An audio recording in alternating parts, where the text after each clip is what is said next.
नमस्कार, मैं हिमांशु मिश्रा। आप देख रहे हैं भारतीय टीवी। 25 नवंबर 2025 का दिन भारतीय संस्कृति और सनातन सभ्यता के लिए बहुत ही महत्वपूर्ण दिन है, क्योंकि 25 नवंबर को विवाह पंचमी है और विवाह पंचमी के मौके पर अयोध्या में बने लगभग 500 साल के बाद भव्य राम मंदिर के ऊपर ध्वजारोहण का कार्यक्रम किया जा रहा है। प्रधानमंत्री नरेंद्र मोदी के साथ कई भी वीआईपी लोग इस कार्यक्रम में हिस्सा लेंगे और रामलला के दर्शन करेंगे।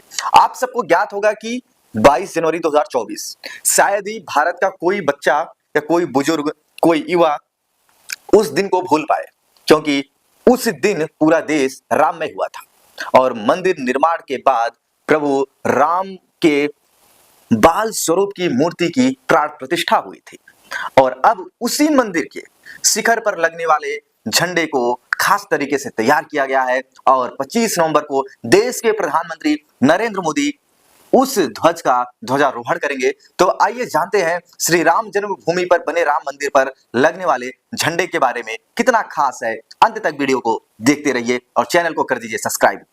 मार्गशीर्ष मास के शुक्ल पक्ष की पंचमी तिथि रामनगरी अयोध्या एक बार फिर ऐतिहासिक क्षण की साक्षी बनने जा रही है। विवाह पंचमी के मौके पर देश के प्रधानमंत्री नरेंद्र मोदी राम मंदिर परिसर में विशेष रूप से तैयार किए गए दिव्य ध्वज का अनावरण और ध्वजारोहण करेंगे। यह ध्वज न केवल धार्मिक आस्था से जुड़ा है, बल्कि भारतीय अध्यात्म, इतिहास और पर्यावरणीय संदेशों की गहराई भी समेटे हुए है। विशेष डिजाइन के इस ध्वज की लंबाई 11 फीट और चौड़ाई 22 फीट रखी गई है, जो अपने आप में भव्य और अनोखा है। ध्वज के डिजाइन और रिसर्च का जिम्मा ललित मिश्रा ने संभाला। तो आइए जानते हैं श्री राम जन्मभूमि के इस मंदिर पर जो झंडा लगने वाला है, इस झंडे की खासियत क्या है। ललित मिश्रा के अनुसार इस झंडे का जो संबंध है वो त्रेता युग से है। यह ध्वज रामायण काल के त्रेता युग में प्रयुक्त ध्वजों की अनुकृति से प्रेरित है। ध्वज को आधुनिक तकनीकी और पारंपरिक भावनाओं के संगम के साथ तैयार किया गया है, जिससे यह न केवल धार्मिक महत्व रखता है, बल्कि शास्त्रीय संदर्भों का भी प्रमाण प्रस्तुत करता है। श्री राम जन्मभूमि के ध्वज का रंग केसरिया होगा, जो धर्म, त्याग और साहस का प्रतीक है।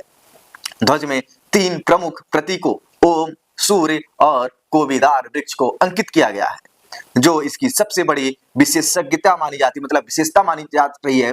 और श्री राम जन्मभूमि का जो ये भव्य और दिव्य आयोजन हो रहा है, इसमें लाखों लोगों की उमड़ने की उम्मीद है कि लाखों लोग आएंगे। और आपको बता दें कि आसपास के लोगों ने सोच बना लिया है कि हम प्राण प्रतिष्ठा में तो नहीं पहुंच पाए थे, लेकिन ध्वजारोहण में हम जरूर पहुंचेंगे। लोग 22 और 23 तारीख को ही अयोध्या में पड़ाव डाल लिए हैं। देखिए, अयोध्या कांड में कई बार मिलता है इस झंडे का जिक्र। सूर्य भगवान राम के सूर्यवंशी वंश होने का प्रतीक है, जो शौर्य, तेज और पराक्रम की ऊर्जा को दर्शाता है।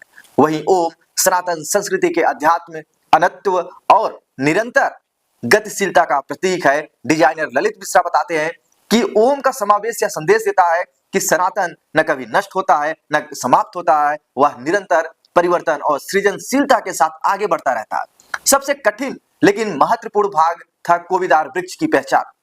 त्रेता युग के इस वृक्ष का उल्लेख वाल्मीकि रामायण में विशेष रूप से अयोध्या कांड में कई बार मिलता है। तो आइए जानते हैं कि यह ध्वज कैसे तैयार किया गया।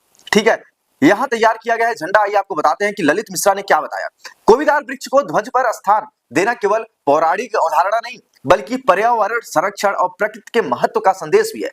त्रेता काल के पवित्र वृक्ष को ध्वज पर अंकित करना ऐतिहासिक और पर्यावरणीय दोनों दृष्टि से अत्यंत प्रतीकात्मक है।